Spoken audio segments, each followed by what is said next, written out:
Welcome. I'm Cecilia Williams, an 11th grader at City College Magnet School of the Arts. Hi, CC. Hi.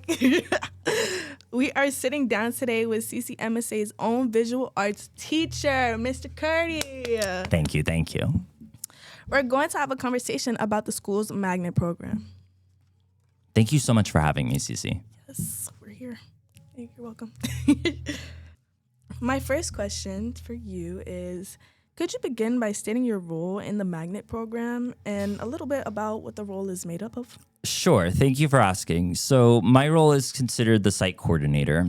Traditionally, when we are awarded a magnet grant, there are two positions that are created, a site coordinator and a site specialist.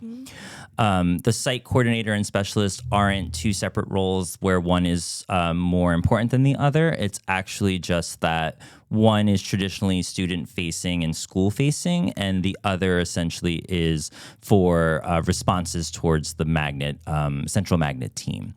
Here at CCMSA, we decided that the role should be split amongst more than just two people. And I kind of act as a maestro or a liaison who kind of wraps everyone up in a pretty little bow. One of the things that I want to talk about is that the magnet grant is a federal grant.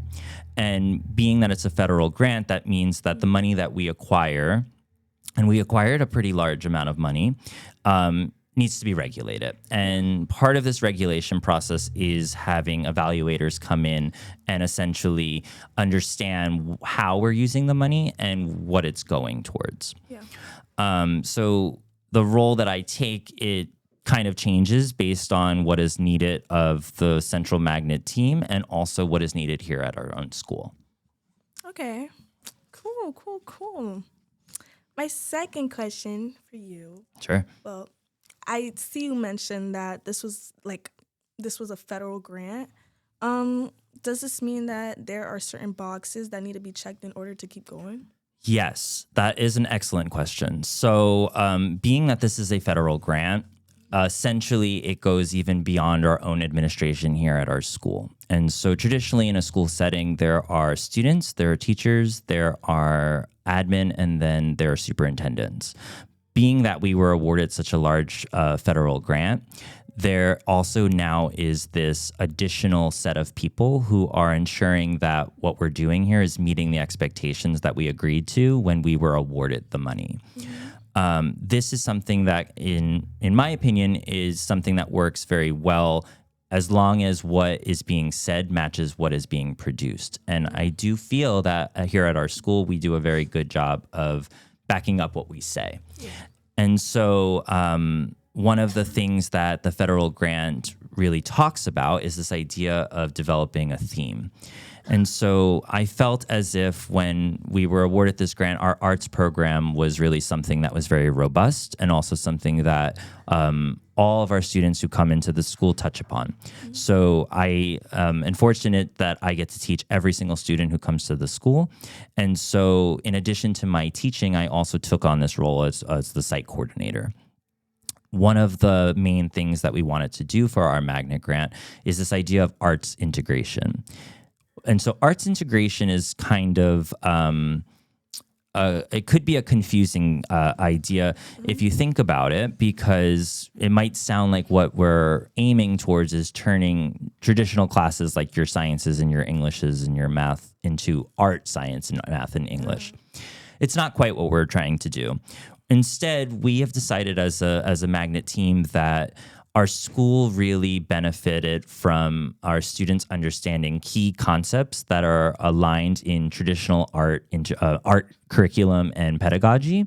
And what we're doing with that is we're now applying those concepts to other classes. And so you might see that there are other classes that are doing projects that may have been traditionally art projects, but the goal is that they're essentially a unit or a series of lessons that make up this project to help push a non-traditional approach to learning for students. Does that make sense? Yes. Oh, this is so cool. It's so cool, guys. Thank you. And it's interesting that you talked about the theme of arts integration. I've noticed that that projects have begun to appear in classes outside of the arts. Is that because of magnet too? Yes. So I really am so thrilled that you said that, because as I mentioned, one of the main things we were hoping to do when we were building our program is essentially having this kind of spread of art throughout the cross-curricular. And essentially what that means is that you're seeing in these classes these projects appearing. And so one of the things you might be mentioning could be perhaps in a science class seeing a very lab-driven traditional class where there's not much room for any kind of modification of adding a project, or a teacher might feel really overwhelmed of the thought of like, I have to do all of this and prepare my students for labs, and now you're asking me to do a project. It can be a lot. And so one of the ways that we're using our theme of arts integration is being that our students touch upon the arts in their early on careers in 6th, 7th, and 8th grade, and then are sometimes cycled through in 9th, 10th, 11th, and sometimes 12th grade as well. Building those principles early in those art classes allow them to not be so shocked when they see them in their Englishes and their sciences and their math classes. And so this idea is essentially that we're trying to build upon student understanding and also transparency between teachers. Yeah, so one of the other really big parts of our magnet program is we developed a teacher-centered Padlet program. And Padlet is a program that has existed for a while. And essentially what it is it's a database that can be modified, and you can upload documents and artifacts and different kinds of things to it. And so as we developed our PBLs, which stand for project-based lessons or units, essentially, they get placed into a Padlet. The Padlet, let's say you are a 9th grade ELA teacher and I am a 11th grade visual arts teacher.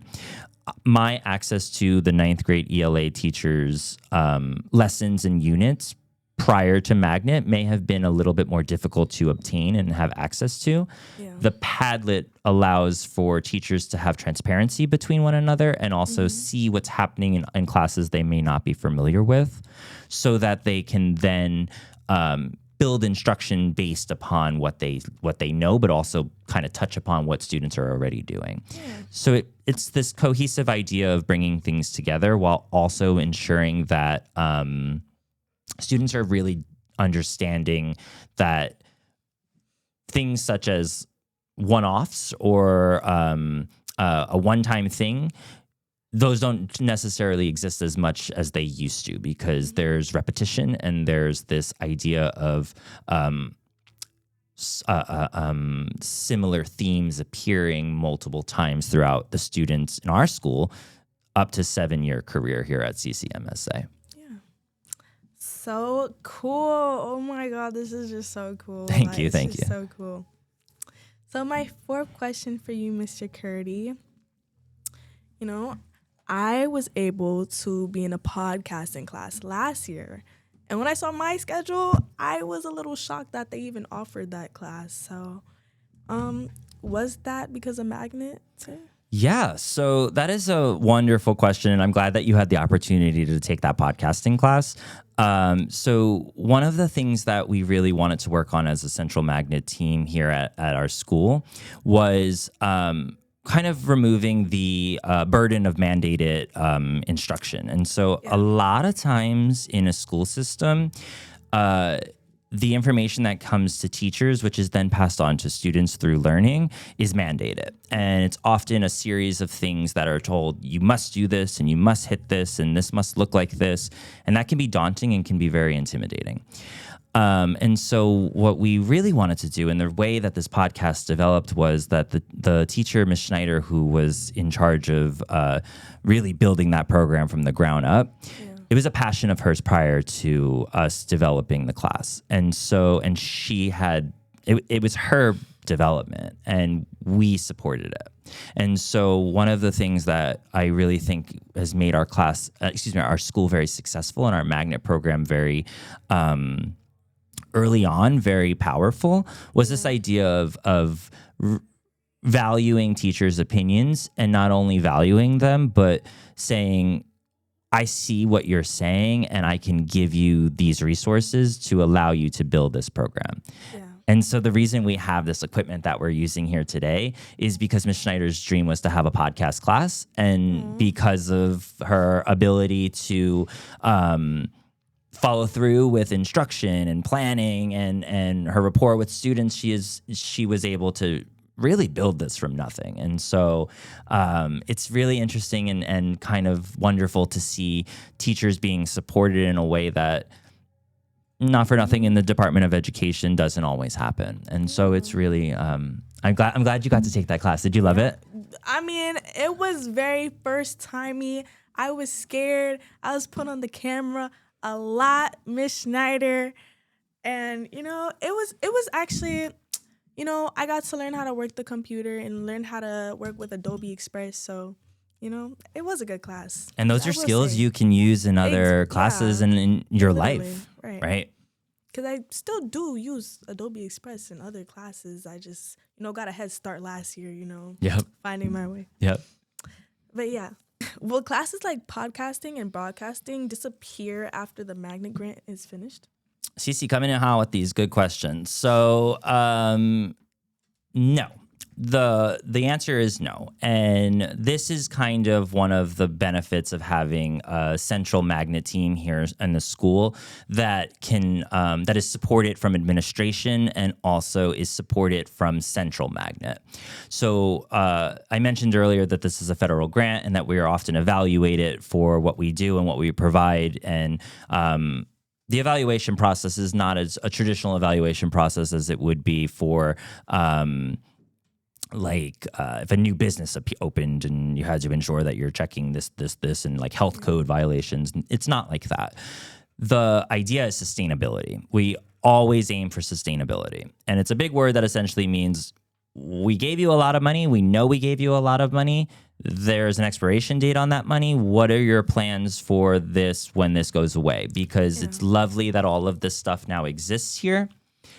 What if the teacher who developed this left? What if a microphone breaks? What if another teacher comes in and they're interested in doing this as well? How can you sustain that program? And so our goals and what we work towards is always sustainability. And so these classes will exist forever. And the hope is that new classes will begin to develop as well. Yes, that's great. Now, my last question for you, Mr. Curti. I think it's important to have these classes because in high school, we're figuring out what you want to do for college. Totally. Yeah. Did you always want to be an art teacher? No, I didn't. And I actually had a dream very early on when I developed my understanding for arts that I wanted to work for an animation studio. I actually wanted to work for Pixar Animation. And I didn't follow through with that for a few reasons. I didn't want to leave New York. And I also didn't want to be put into a bubble. And so I wanted an opportunity where I can create work, and education came secondhand. I realized through schooling and hands-on experience that I actually could teach and that my students were responding to it in a very good way. And you're one of my students. And I was hopeful that my ability to do this would further my passion for the arts. But I went to a high school where the arts were heavily supported, and in addition to the arts, they supported many other things. And so you're saying that it's so important for students to have immersive experiences in high school. I cannot agree with you more. It is so, so important. And in fact, if it's okay, I have a question for you. Yes. Is there a teacher or a class that you have taken in your career here at CCMSA that has helped to shape your ability to understand where you might end up after this? Yeah. Actually, I'm going to shout out Miss Lee, and I'm going to shout out you too, because every single class, I've been begging to be in a class with him, and I finally got it this year, and I love it. I love his projects. Cece. They're just so thought out. It's a schedule, it's like a schedule we do. It's not all over the place. And I love it. And like with Miss Lee last year when I was in her class, like she really made me like realize I love math, geometry. Like she is very strict. Love you, Miss Lee. You're strict. You be on people's butts. But you really pushed me, and that made me have a love for geometry and even Korean, like especially Korean. Like she made me really realize I love learning languages. And that's still one of my favorite teachers to this day. Do you think you'll go into something with language when you? I don't, maybe yes, like because that I never even had like a thought in my brain like languages until I went into her class and she taught me Korean, and I was just so like I was so good at it. That's amazing. So that is a lovely, lovely thing to hear. Thank you for sharing that. You're welcome. Okay. And with that, I would like to say thank you, Mr. Curti, for being here, and thank you all for listening and watching. Thank you. So.